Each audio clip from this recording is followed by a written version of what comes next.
મોરબીના ખાટકીવાસમાં થયેલ માથાકૂટ મામલે ડીવાયએસપી દ્વારા પ્રેસ કોન્ફરન્સ યોજાઈ। બાબતે પ્રાપ્ત માહિતી મુજબ મોરબીના ખાટકીવાસમાં રવિવારે સાંજના સમયે ગૌરક્ષકો અને સ્થાનિક લોકો વચ્ચે ગૌતસ્કરી મામલે માથાકૂટ સર્જાઈ હોય, જે મામલે આજરોજ સોમવારે સાંજે 6 વાગે ડીવાયએસપી વિરલ દલવાડી દ્વારા પ્રેસ કોન્ફરન્સ યોજી બનાવ અંગે માહિતી આપવામાં આવી છે।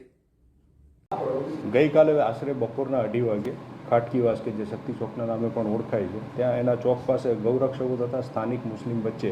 એક ગેરસમજના કારણે મારામારી અને ઘર્ષણનો બનાવ બનેલો હતો, જેમાં સમય સૂચકતા દાખવી Morbi city A division, city B division તથા LCBની ટીમ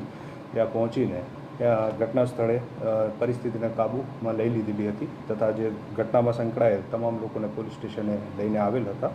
બનાવમાં મૂળ એવું હતું કે જે ગૌરક્ષક હતા તેમને ગૌમાંસ હોવાની એવી બાતમી મળતા તે લોકોએ પોલીસને જાણ કરી તાત્કાલિક ત્યાં આગળ પોલીસ પહેલાં ત્યાં પહોંચી ગયા હતા અને ગાડી રોકાવી હતી, જેથી ત્યાંથી સ્થાનિક મુસ્લિમો જે હતા તેમના ટોળા એકઠા થતા તેમાંથી 1-2 જણ ભાગી ગયેલા હતા અને ત્યારબાદ ફરીથી સામા પક્ષની ભીડ વધી ગઈ અને એ દરમિયાન પોલીસની ટીમ પણ ત્યાં પહોંચી ગઈ તથા બનાવને થાળે પાડેલ હતો। આ બનાવ અંગે 2 ફરિયાદ સામસામી નોંધાઈ છે। તેમાં એક ફરિયાદ જે છે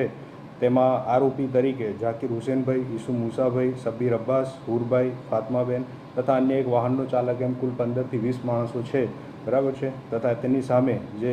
બીજી જે ફરિયાદ લેવાઈ છે તેમાં આરોપી તરીકે એક મહેબૂબ સુલેમાન સુમરા, સાગર કાંતિલાલ પલાણ, રવિ હિતેન્દ્રભાઈ પાલા, કૌશિક ઉર્ફે લાલો જગદીશભાઈ નિમાવત તથા દિનેશ રામજી લોરિયા એ સામેવાળાઓ હતા। આ રીતે 2 ક્રોસમાં ફરિયાદ લીધેલી છે મારામારી બાબતની અને તમામના ચેપ્ટર કેસ લઈ અટકાયતી પગલાં તમામ વિરુદ્ધ લેવામાં આવ્યું છે। એ બાબતના કોઈ કેસ એવા મારામારીના અને રાયોટિંગનો કેસ એક પક્ષનો લીધેલો છે, જે ત્યાં સ્થાનિક મુસ્લિમોના ટોળા જે ભેગા થઈને આ લોકોને ઘેરીને અમુકને મૂઢમાર મારેલો હતો, જેમાંથી 3ને હોસ્પિટલ ખાતે લઈ જવામાં આવ્યા હતા,